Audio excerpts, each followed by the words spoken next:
Welcome to the Explorer Poet Podcast, an exploration of the blurry line separating our physical world from our abstract realities. Conversations and stories, myths and reality, science and the gods we worship, the esoteric and the everyday. Come explore with me. Dr. Paul Turke, welcome to the Explorer Poet Podcast. Well, thank you. Pleasure to be here. Yeah, absolutely. As we were just saying before we started recording, I talked to a friend of yours on my podcast a little while ago, Randy Nesse, and we had a great conversation about evolution and psychology and how those two connect. And then he recommended that I reach out to you, and you're also in this very interesting space around Darwinian pediatrics. And maybe another way of saying that is just looking at our kids and our relationship with our kids and the behavior of our kids from an evolutionary perspective.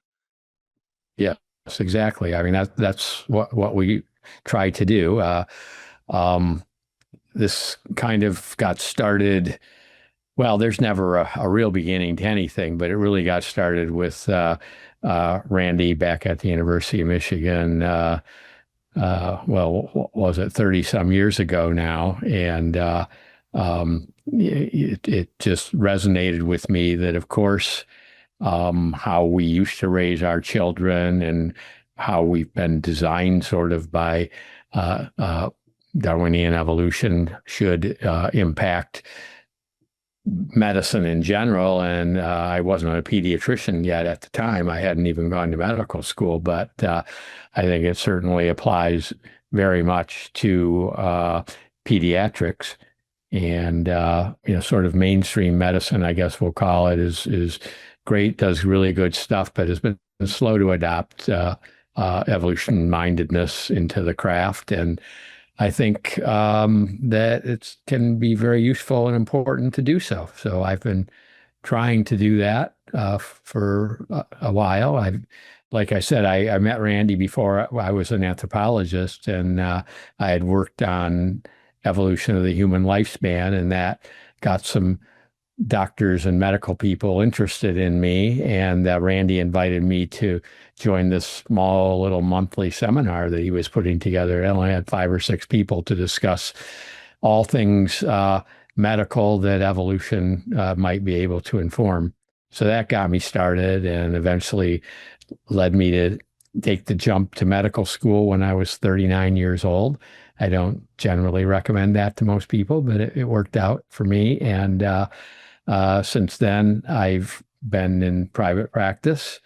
I've kind of had an opportunity to go either one of two directions, more like Randy. I could have done a fellowship and worked towards becoming a professor in a medical school and so on. But because I was already so old, I wanted to really get busy doing it. So I went right into private practice, and I've been bringing my understanding of human evolution and anthropology into the practice for about 25 years now. Yeah, it seems to me that if we're going to approach, say, biology from an evolutionary perspective, and it's going to inform us of the way that our bodies have adapted or our physical self has adapted, it would also make sense that our social or cultural behaviors are also going under, like, gradually progressing in some direction based on similar laws or similar principles of evolution.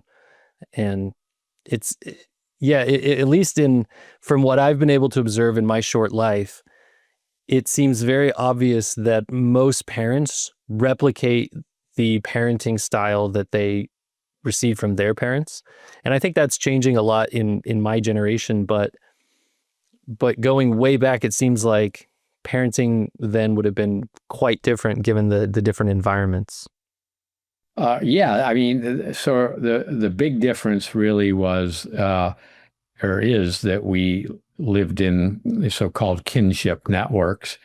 And I've spent a lot of time writing about those things and talking about those things. But can I just step back and comment on one thing that you said about, evolution being not just relevant to our physiology and metabolism and so on, but our behavior, our thinking, and all that sort of thing. And that's been sort of a sticking point, even among people who should know better.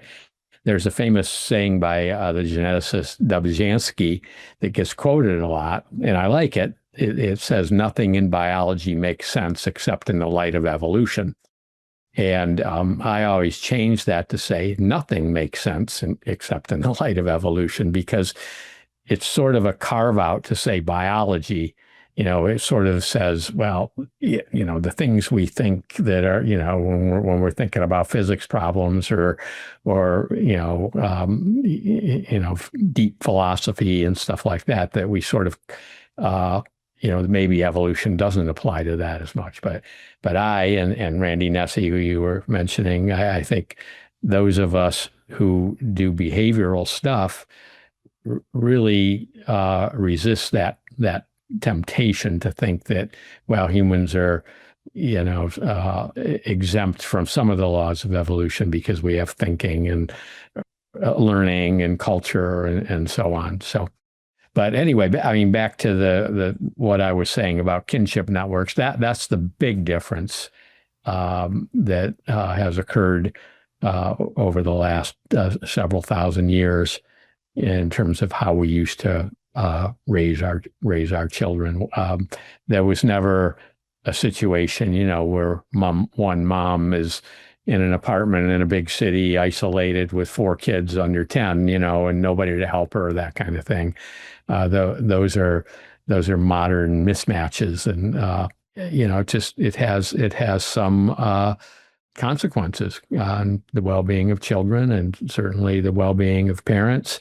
And it has consequences for the number of children people want to have. If you're stuck doing all the work yourself, as a nuclear family or as a single parent, you're likely to say, all right, 1's enough or 2's enough, but, I know my neighbor who's stuck in that situation. I don't want to have any. So, right now, a lot of people talk about how populations in modern societies are shrinking and we aren't having any babies. And I think it's partly because of the changes in the amount of help we no longer have when it comes to rearing our kids. So, yeah, it makes a lot of sense.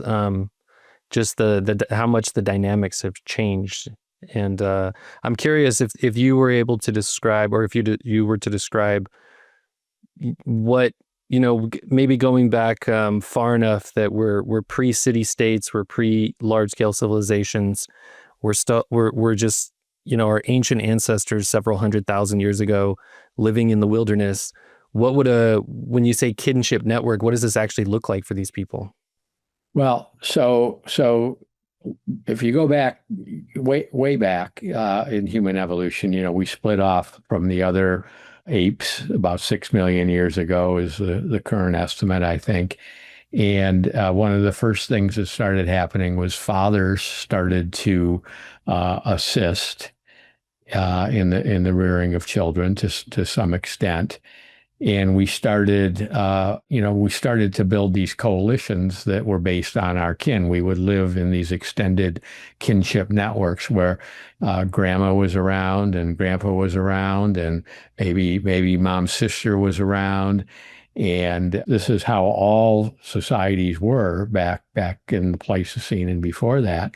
And so all of those people had an interest in the children. They're genetically related. So, we evolved to reproduce. And one of the ways of reproducing is to have babies. But another way of reproducing is to assist in the rearing of babies who've already been reproduced. So the case is clearest, like for grandmothers, for women who've undergone menopause. And menopause is an ancient trait, by the way. I can explain why if you want to go into that. But once you can't have babies directly anymore, once you're in your 40s, and your route to reproductive success then is through helping your children to take care of their children. So my work first started with trying to understand why we live twice as long as the other apes. And the answer has to be that natural selection was kept stronger for longer, and that held off the ravages of senescence or old age.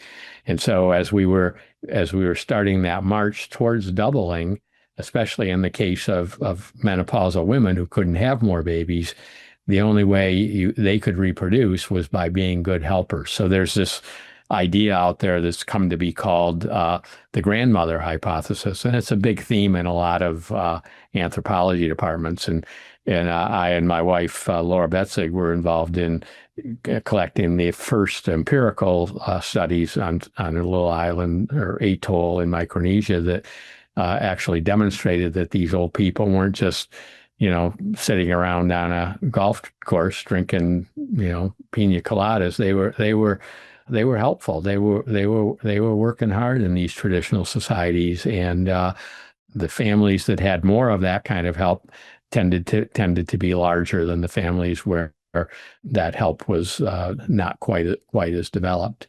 So that became the idea that that's what drove the evolution of the human lifespan. And again, it's clearest in females. But even for males, back in the day, if you were a 40-year-old male who was already starting to, age, because maximum lifespan then was only on the order of 50 years, if you had to reproduce by competing with 20-somethings, you can good luck with that. And so even the males, I think, reproduced indirectly by being increasingly helpful over evolutionary time. And so we've sort of lost that in modern society with, and it's, in some ways there are good sides to it. I mean, we're much more mobile and stuff now. And one of my children lives, 300 miles from us, and we don't get to see him as often, and we don't get to help as much. But hey, that's where the job is and all that. And another one lives closer, and we do get to help. But a lot of on a very big scale, a lot of people living in developed countries no longer have access to the ultimate reason why they've evolved to live as long as they do. And so there's a lot of, let's say, dissatisfied or unhappy older people out there. Now, I think the statistic in the U.S. is something like 24% of women over 60 or 65 are on antidepressants and have been for long terms. Based on just sort of this brief outline I gave, give that grandma a grandchild to hang out with for a few hours every day, and she likely won't need that antidepressant as much. So she'll feel useful and she'll be appreciated, and we just get joy out of those interactions. And there are some studies that show that, but just simple logic tells you that it's hard work, if you're 65 to take care of a 3-year-old. And so you darn well better get some pleasure out of it, or else you're not going to do it. The analogy I give in my book is, that if sex felt like sticking your hand into a fire or touching a hot stove, we probably wouldn't do it. So there's always mechanisms that underlie our behaviors or everything that's evolved. And so I think there's good reason to believe that we evolved mechanisms, emotional mechanisms primarily, to feel rewarded and happy and useful, to take good care of children and grandchildren. It's just sort of a built-in thing. It doesn't mean that we don't enjoy golfing or sitting on the beach when we're older too. We do, a certain amount of those things, but those things can prove to be comparatively relatively empty over the long run if you don't have other more meaningful stuff to do. So that's off. I guess I'm taking us off on a tangent about grandparents, but that's sort of been a big theme of mine as I've gotten older myself. Yeah, it's interesting because it's one example of how we are biological systems and we're social creatures. And the clearest, every study I've ever read about happiness it essentially says that you should align yourself with other people that you enjoy being around. And in this case, it seems like aligning yourself with these things that are innate to your being they bring satisfaction, they bring joy, even if it's, even if it's way more exhausting than when you were in your 20s or 30s. Yeah. No, you're right. You got it exactly. I mean, yeah, if you're older and you don't have any friends and you just sit around the house and feel useless, you're unhappy. So if you join a social club and you start doing some things and maybe you volunteer and help and do things like that, you feel happier. But it's like a double bonus if who you're helping happens to be your genetic relatives, your grandchildren in particular. So I think it's a struggle. It's hard. It's hard it's hard for some people to get closer to their grandkids. And like I said, people have dispersed across the country and across the world, and it can be difficult. But there are ways to help indirectly and to feel more relevant. So maybe the pediatrician coming out in me, but I would like to see more of our elderly population, whether they're helping genetic relatives like grandchildren. I would like to see them just helping children. I think people would get more pleasure out of donating some time and effort to children than they do donating time and effort to taking care of their house plants or whatever. Not that I don't like plants, but it's just sort of the way we're designed. Yeah, and it seems also that the reverse would also be true, where the children that are growing up are probably benefiting as well from interacting with adults, caring adults, nurturing adults who are of different stages in life as well. Yeah, exactly right. And that's how I really got started in this. When I was younger, I was interested in, what was happening with the children, how the older people and people around them were helping and how it benefited the children and how, they lacked a lot of the anxieties and depressions and crises and things that we do now in modern societies. And that's not the only reason for those things, but boy, if you have grandparents around to help out and they're committed and fit enough to do a good job still and all those kinds of things, I mean, there's almost nothing better. We talk about good, well-run daycares. Those can be very useful and good for kids too. But somebody was telling me, those are great, but even the best, helper in a daycare can't love them like a grandmother can. And so, that definitely can help the children in many ways, or teach them things that, if you have one-on-one or one grandparent with 2 or 3 kids, you can just teach them so many things that it really gives them a leg up. Just a brief story: as I was jumping on the trampoline with my 3.5-year-old grandson not too long ago. And pediatricians aren't supposed to like trampolines, by the way, but we were being careful. And he looked at me and he said, he was looking at the sky and he said, "Baba, what's past the sky?" And I said, "Well, it's outer space." So then he looked at me again and he says, "What's past outer space?"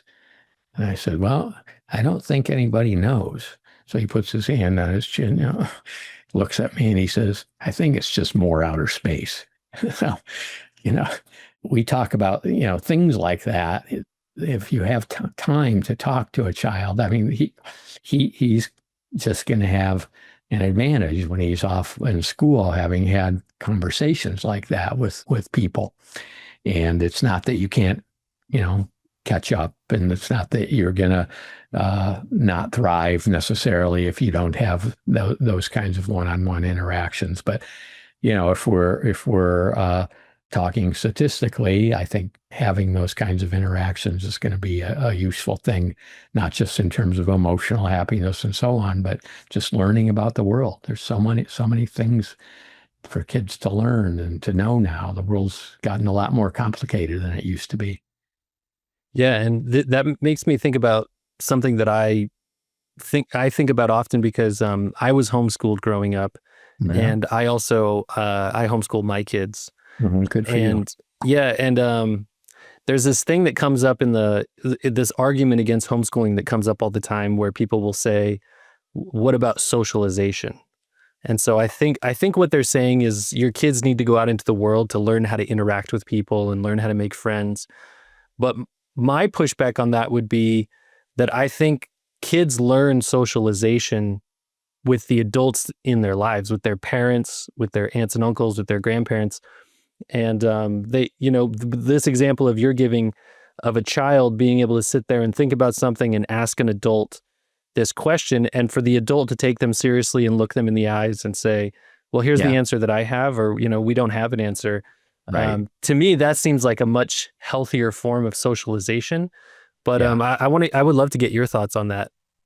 Yeah, no, I agree with you. In our practice, we've for some reason attracted a number of homeschooling families. You get a few of them who like you, and they tell their friends and stuff. And I've got, some there. I have one family who they sent their first child went off to MIT, the next one went off to Harvard, and it's just.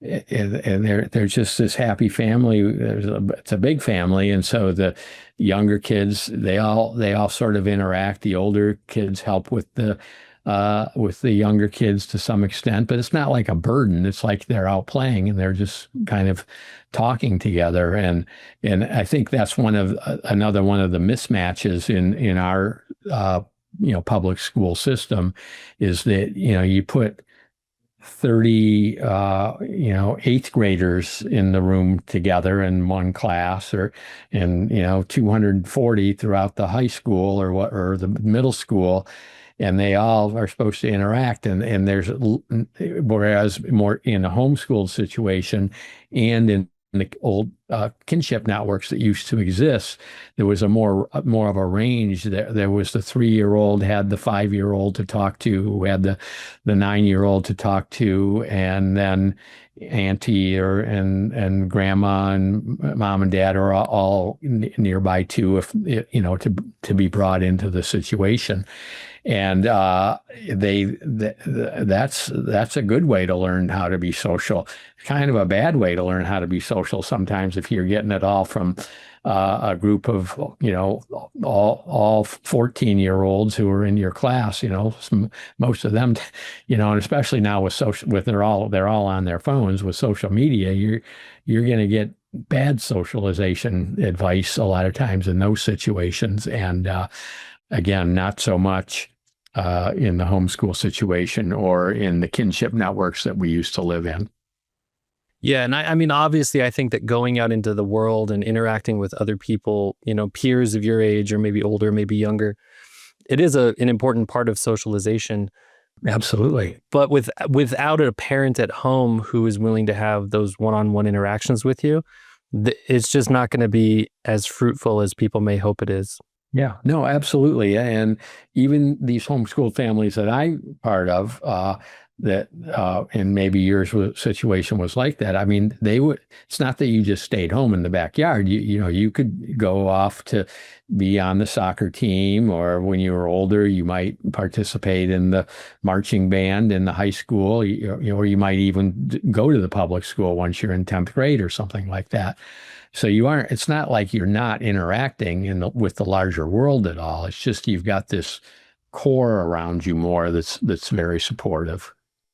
Yeah, absolutely. Thinking back also, like circling back in our conversation to this idea of grandparents still serving a role in, and it's an interesting way that you phrased it in, you can't have children, but this is your way of having children. Right. But I think of it as just the perpetuation of the species from a biological perspective. Like that's our purpose. That's like the objective almost of every species is just to perpetuate itself. And I do a lot of reading in psychology, depth psychology, and I speak to a lot of people who write on that subject as well. And it's really interesting because from a psychological perspective, we do go through these stages in life, which from the way Carl Jung I've heard him or I've read him speak about it or write about it is, as a child, you're very focused on your mother, on being nurtured. And then you start to gradually move away from that. And at some point you hit the reproductive stage. And then you go through life, that part of the reproductive stage. But there is a stage that comes later, which is very similar to what you're talking about, where you're no longer reproducing, but there is this inherent drive to give back to the tribe or the group. Yeah, where it may come in the form of, if you're a grandmother, grandfather, it may come in the form of caring for your children or your grandchildren, great-grandchildren. But it also could just come in the form of, now you know things, you have information. It's time to, it's time to write books. It's time to maybe provide lectures, advice, be a counselor, sit on company boards. It's like a time to turn around and give back. And it seems like it's all part of this same important cycle. I think that's we get rewarded by that because we sort of evolved to do that again when we were in these small groups. The old guy who maybe he's not there, cooking food or feeding the baby, but boy, he can tell you which water hole didn't dry up 50 years ago during the severe drought like the one we're having now. Or he can teach, kids about how to hunt, or a woman can say, well, this is where we, found fruit in the last season, the last time we had a drought. They can do all kinds of useful things that are not necessarily direct, holding a baby and, cleaning its face off when it gets dirty, but it's doing useful stuff. And we've evolved to get satisfaction from that. And so you're right. Doing things to give back in general, I think feeling relevant can make us happy, and it also can improve the world and make things better for everyone. The last chapter of my book, I call it Live Long and Be Helpful. And that's sort of a play on the old, Star Trek, Mr. Spock saying live long and prosper. But I think what we're designed to do is to be helpful in our old age. It doesn't mean you can't take it easy sometimes and go on a vacation or something. The nice thing about being a grandparent, it's not 24/7 like it is for parents sometimes. But I think that is probably the biggest mismatch that we live under right now, with relevance to the health and happiness of children, as well as our decisions about fertility and whether we want to have children and all that. In fact, that's one of the ways I got into this research, is that as a young graduate student trying to figure out a problem to help solve, I saw that I got interested in the demographic transition. Why in industrial societies we choose to have so few children, and in traditional societies everybody wants to have as many children as they can. And economists were arguing, well, kids are costly now, and kids used to be economically, they made you rich, basically, is what they were arguing. And I agreed that kids were less costly then. You didn't have to send them off to college for $200,000 or whatever. But kids we didn't evolve these long lifespans to economically exploit our children. That's not why the last 20 years of our lives exist or existed during the Pleistocene, to economically exploit our children. We were always assets. We were always giving more than we were taking. So I argued that the reason for the demographic transition was primarily, again, the loss of these kinship networks. So all the costs got concentrated on mom and dad, the decision makers, and they started saying, well, we don't want to have as many children as we can. We want to have one or two, or some would say none. And so and there's been inflation in the cost of children too. So I think that explanation has sort of stood up. Randy Nesse mentions that I think in his latest book as an explanation that's stood up. But yeah, I I agree with you completely about this notion of wanting to be useful when you're older as being the key to a good life. Yeah, I think it's interesting that there are these different explanations for why the demographics have shifted. And I often think I really get into like psychology and how the mind and the human psyche actually works. And I really do think that there's a conscious part of us, this part of us that's kind of aware, but there's definitely also an unconscious part of us. And in most cases, I think that the unconscious part is in more control than we like to think it is. It's guiding our behavior, but we do this thing where we behave or we act in a certain way, and then only afterwards do we look back and try to explain why we did it that way. Right. And I think that probably is the case of this argument of, we've started to have fewer children because of some kind of economic reason, because we have more freedom of movement and we want to, control our lives a little bit more. But I think the unconscious reason is probably what you're saying, which is, well, we don't have families the way we used to have. We don't have kinship networks the way we used to have. And so the environment of raising children isn't even the same environment. And so it's very difficult for people to try to recreate that environment on their own with either an individual or even a couple. And so the body itself, our biology is doing this thing where it's saying, whoa, this is not an environment for children. Yeah. And the two feed into each other, right? You said we're thinking consciously that, well, I have these other things I want to do. I want to pursue this career. I want to do this. I want to do that. And then when you go home and baby's, demanding a lot and you've got nobody to help, then that interferes with those kinds of things. And you, without being conscious of it, you have this feeling of like, oh my God, this is not what I want to be doing, So, no, I agree with you. Yeah. And you had mentioned your book. So you wrote this book, Bringing Up Baby, and an Evolutionary View of Pediatrics. Correct. And the book itself is interesting because it's laid out. It's laid out in chapters that go in order of kind of the life cycle in a way. Yeah. And you start off the whole book by talking about adaptations. And I kind of wanted to get into that a little bit because this is there are obvious adaptations that you look at it and you go, that's beneficial. Earlier you mentioned if sex was painful, then we probably wouldn't want to do it as much. But as a species, we need to procreate, so we need sex. So then, it adapted to be this pleasurable thing. Right. But from the perspective of children and child behavior, I'm curious like if you were to kind of go into this chapter or some of the key points around adaptation, I'm curious just to hear that. Yeah, well, I mentioned that it's in the first chapter, I sort of focus on a concept of adaptation and what it is and how we identify it and how doctors, modern medicine practitioners sort of gloss over the concept or don't give it the importance that it deserves.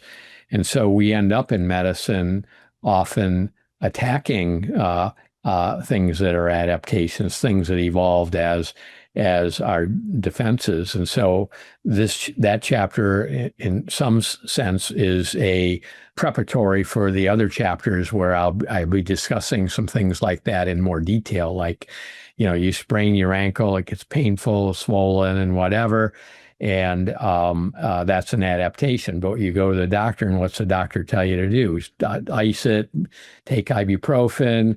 They're attacking the adaptation, and there's room for some of that, but not quite. I think we overdo it. I mean, other examples are fever. Fever's there for a reason. It doesn't mean you never take a fever reducer.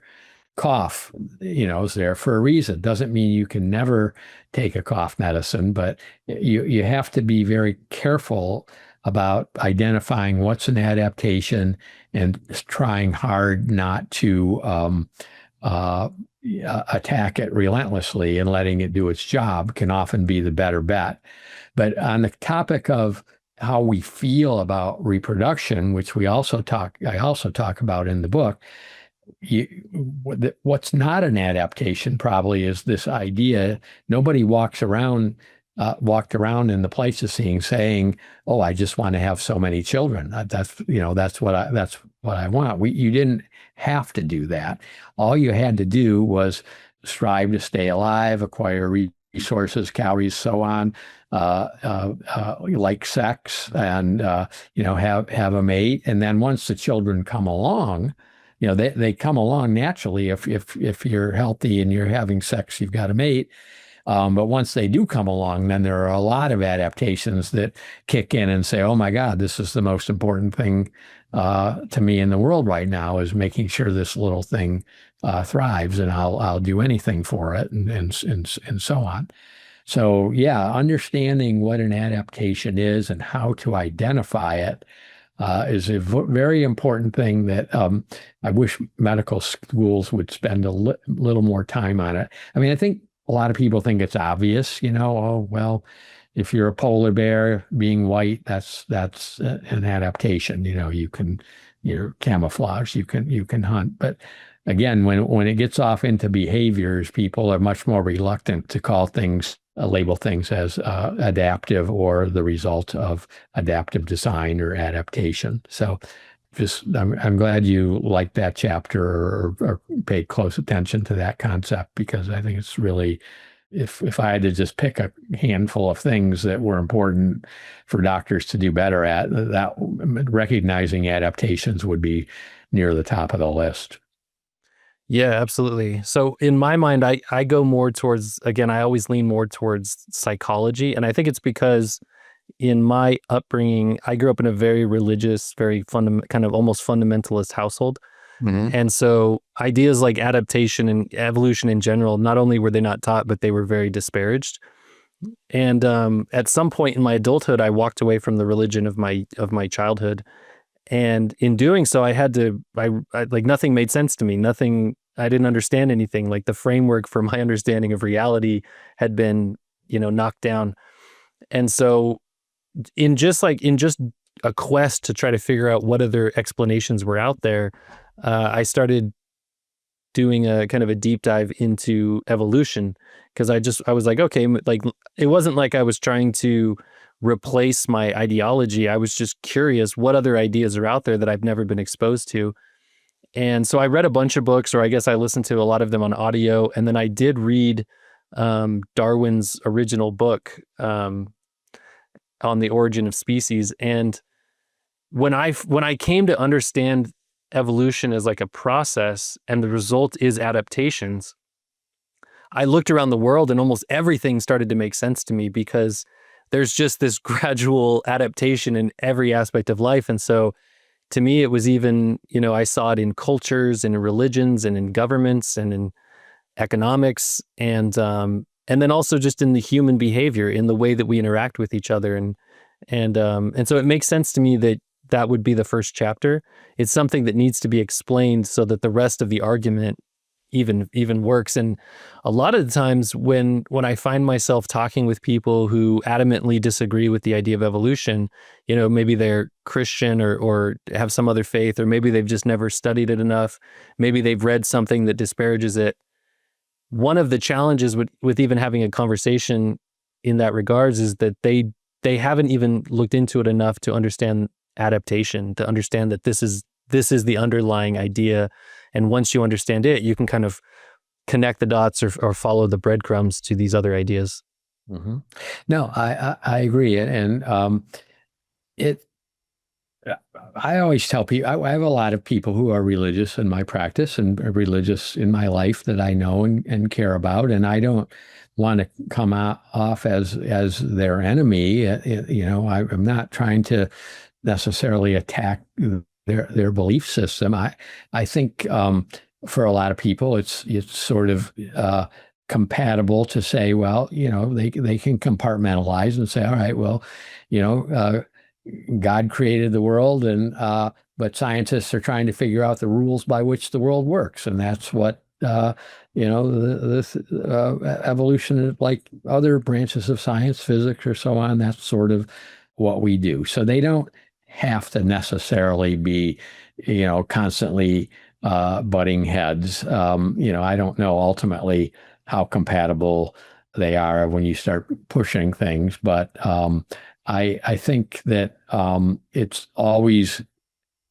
good to, try to understand other people's point of view and let them walk into it as far as they want into the other idea and see whether they buy it or not. And I think if we push too hard with our, saying, oh, you're wrong, it can't work the way, it says in this religious text or that religious text, then we're just being counterproductive. We're not opening a door that would allow people to sort of figure out the world a little bit better than they had before. So, yeah, and I think that the irony is that if you really do want to approach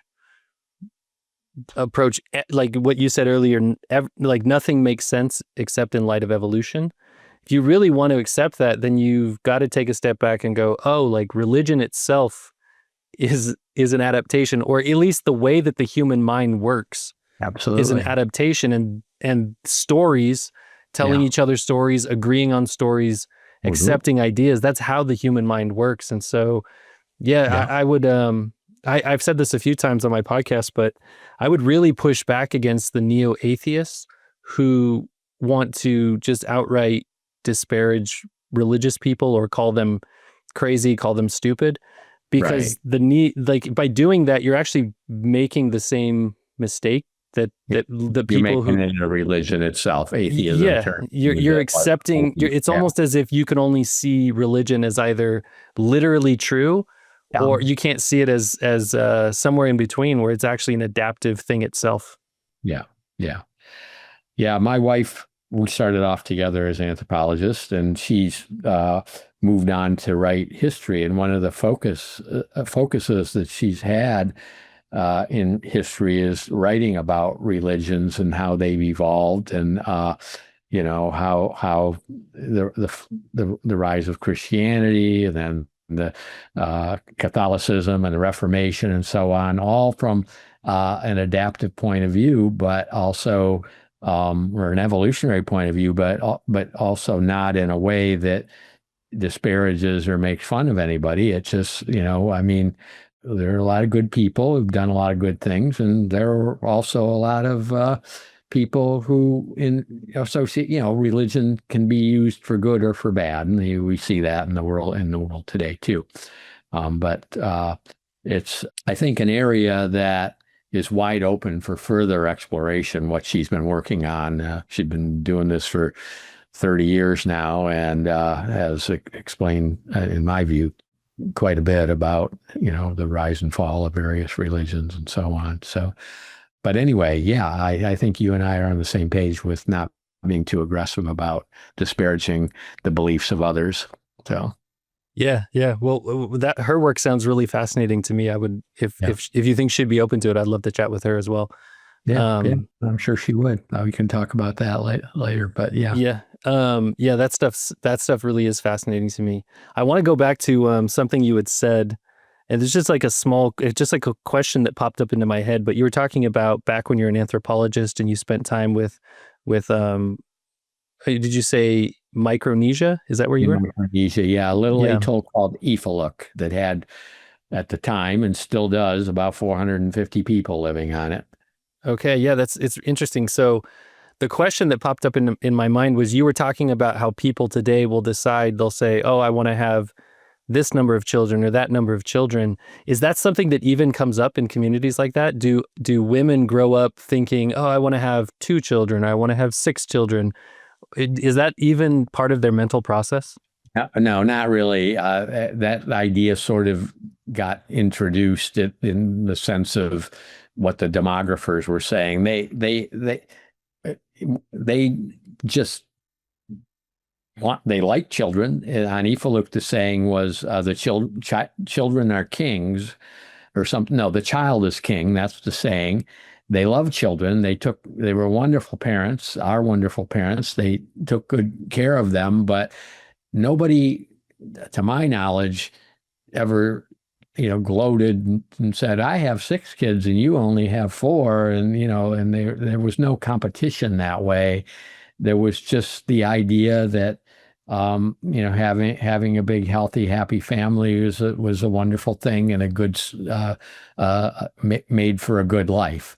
But I don't ever think there was this conscious desire to say, well, I want to have 8 and then I'm going to stop, or I'm going to have 4 and that'll be enough, or anything like that.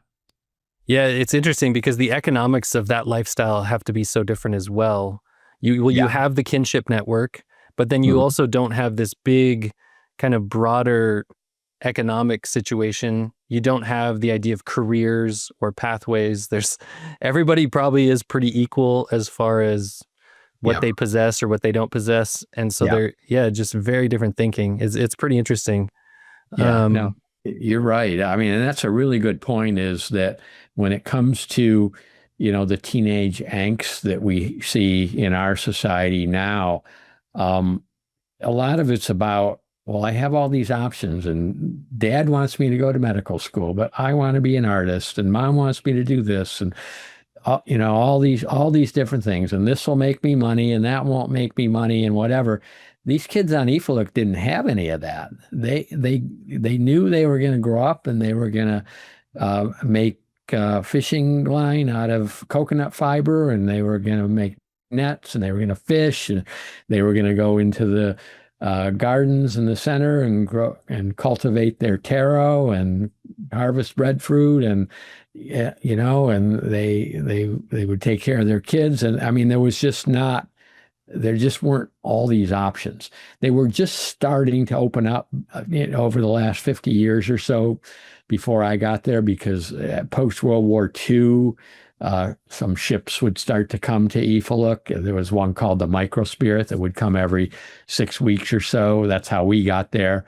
And it would ferry islanders to some of the other atolls and to the big island of Yap. Yap is 17 square miles. So when I say big, you have to keep that in context. But their people would, learn about other options and what other things were going on. And there was some radios that they could pick up transmissions from Guam, with transistor radios and stuff. And I remember the chief on the island always reminding me someday he wanted to have Kentucky Fried Chicken because he heard about Kentucky Fried Chicken on the radio and stuff. So they developed new aspirations and new things that they wanted to do, which they never really had before. So life was simpler, and in many respects, I mean, it's still much simpler there than it is here. But in many respects, that relieves some of the anxieties and pressures that our teenagers go through today. Did you see amongst those people, did you also see some of the other things that we struggle with today? Like I imagine that even in much simpler times, there were still people who on occasion suffered from depression or suffered from an inability to transition through different life stages. And in the past, in a lot of archaic societies in the past, there was always kind of the shaman or somebody there that was their job, was to help people in their society through those kind of things. But I think it's really easy to just imagine them as living perfectly happy lives all the time. But I'm sure that they had grief, they had periods of emotional, I'm just curious what you saw. No, you're absolutely right. It wasn't paradise in every respect. I mean, there was a child who had climbed up into a tree and fell and hit his head on a root who died. People had those things that made them sad, and there were emotional differences between people. Some were a little more volatile than others. There was a case of a person who went and got offended by something somebody did and went and cut down their coconut trees and this and that. And there was one guy who I can't say for sure, but he probably was schizophrenic, and he had visions and things like that. And he, in some respects, he was revered because he would predict sometimes he'd have a vision that there was going to be fish, tuna coming into the lagoon tomorrow or things like that. So he was shamanesque, I guess, in that way. He was thought of as being able to see things that other people really couldn't. And so yeah, it's not as though mental illness was absent. I just think, at least in terms of depression, anxiety, it was dampened down some, toned down. Yeah, I mean, and they used to fight. Where the islands used to fight, and all of that, and people, they had their warriors, and they had been pacified long since. After World War II, the Japanese were in there before that, and then the U.S., and so they were no longer, getting their men together in their canoes and sailing, 50 miles into the Pacific to the next atoll to go capture women or anything like that. But there was, it wasn't paradise, that's for sure, in terms of lack of conflict or death, illness, psychological problems and things like that. Those always exist. Yeah, I guess being human has always been just being human, and life just happens. Life is something we all experience, we all go through. I want to turn back to your book really quick because we've got about 10 minutes left, and I just wanted to talk a little bit about maybe some things that you could share about early childhood or adolescence, where maybe some ideas around things that questions parents ask or assumptions that parents make, and how thinking about things from an adaptive perspective can help us kind of see what's really happening in the child or why the child is behaving in a certain way. Right. And then if there are behaviors that we deem maybe inappropriate or punishable in our modern day, what would maybe be a better way to approach situations like that with children? Yeah. Well, I think, let's talk first about maybe the youngest children. When they're first born, they get cared for by these kinship networks. They grow up to be more secure, but when they get off into the larger world, they do compete with one another, and they argue and they fight. And on Ifaluk, the parents, that's one thing they don't tolerate. The only one time I saw a parent yell at a child was when two of these little boys were fighting with each other. So they were very, and I don't know if this is everywhere in every group, but there was a lot of solidarity. They really encouraged that amongst them. Getting into older children, teenagers, we already talked a bit about. Now let me step back before I get into that. Let's talk about eating and how parents would how that differed. First of all, everybody breastfed. There's no formula, so there were no options. You either breastfed or you didn't survive, or your children didn't survive.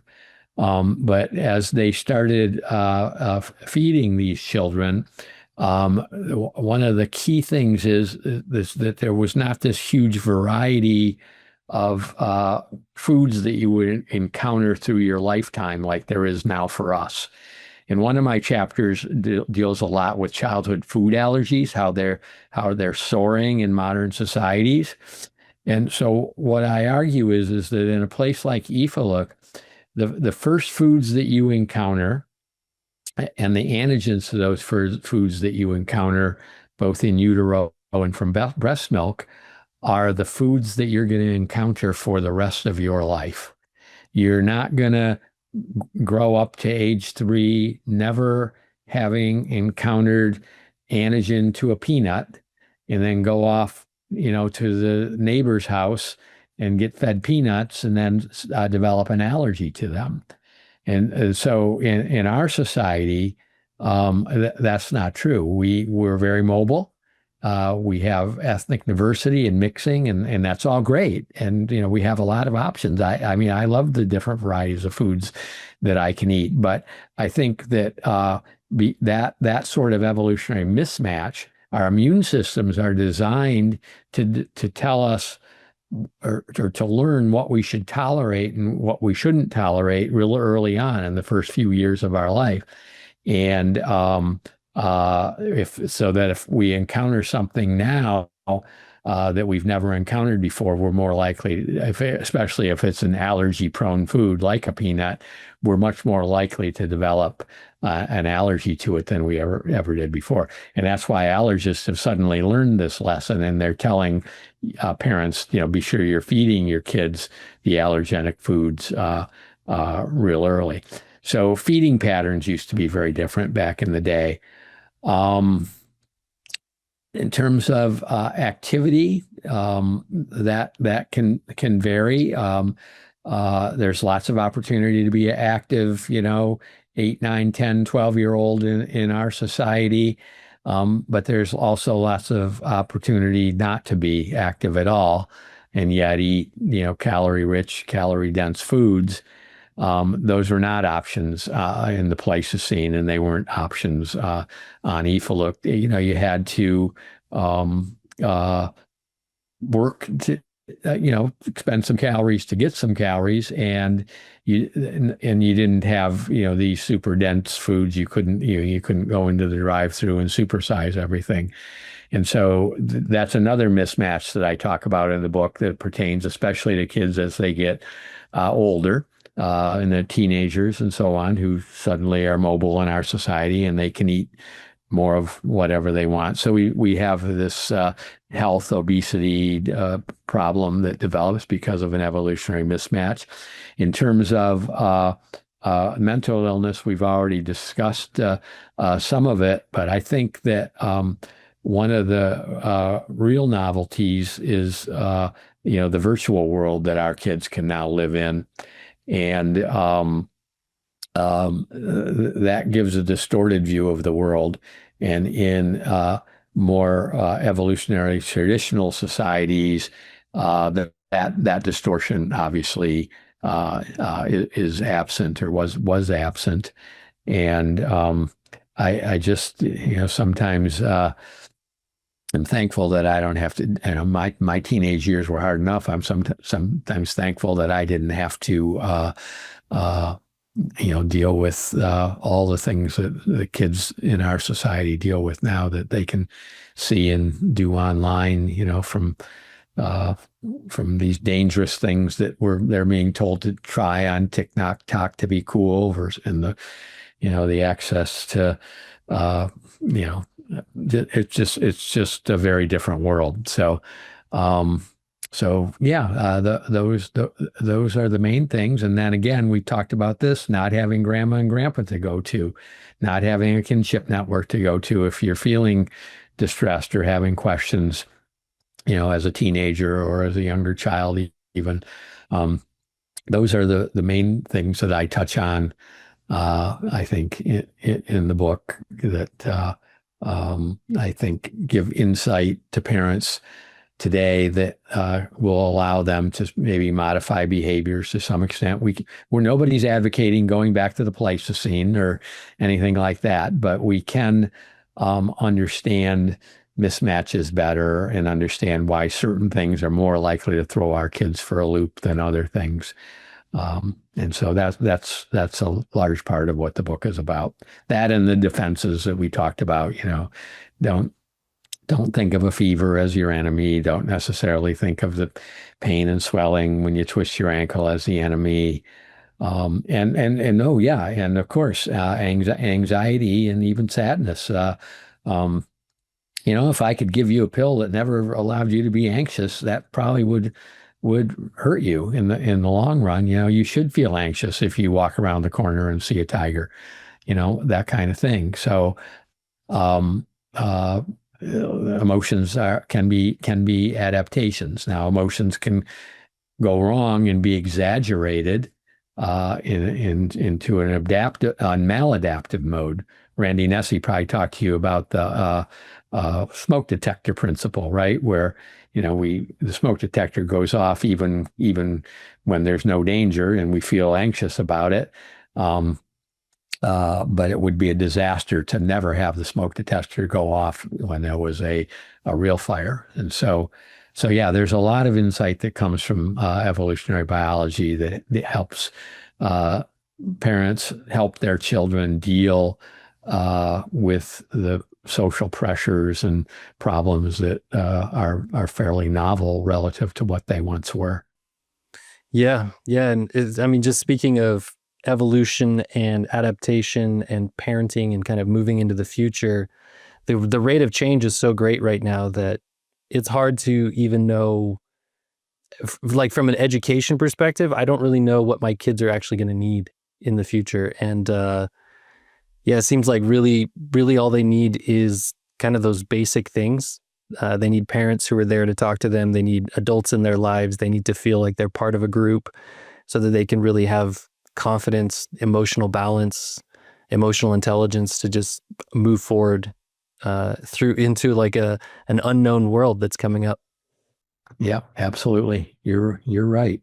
I agree with you completely on that. That's just been great talking to you about these things because I really feel like you get it. And that's one of the wonderful things I get in my practice is I really find that a good number of parents really appreciate the deeper understanding they get.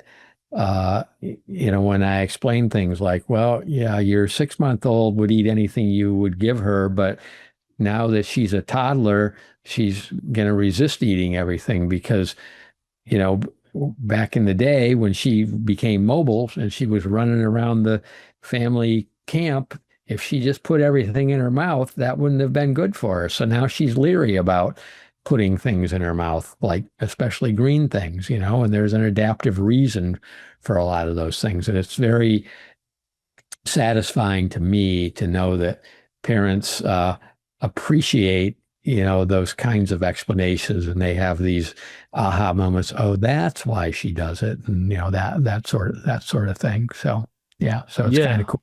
Yeah, like there is reasoning behind it. It's not just a child's obstinate nature or something. Yeah, it makes a lot of sense. Yeah, I find it very helpful, and I've really enjoyed this conversation with you as well. Really grateful for it.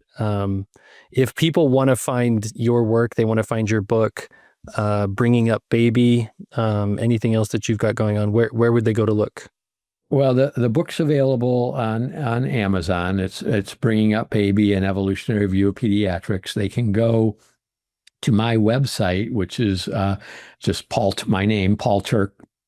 Remember to put the E in there, paulturke.com. And they can go to my office website even if they want. If they live anywhere near our office, we're taking patients, and that's dexterpediatricians.com. All of those sites have links to my book. I'll put a link to this podcast on those sites. And my email, people can feel free to email me. I can't give direct medical advice like, yeah, that fever's too high, you should take your baby to the doctor, but I can comment on general topics. And so my email address is just paulturke@gmail.com. So lots of ways to contact me, and I hope people will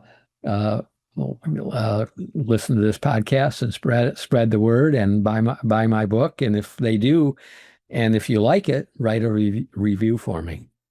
Yeah, awesome. That would be great. So again, thank you so much, Paul. I appreciate it. Yeah, thank you very much.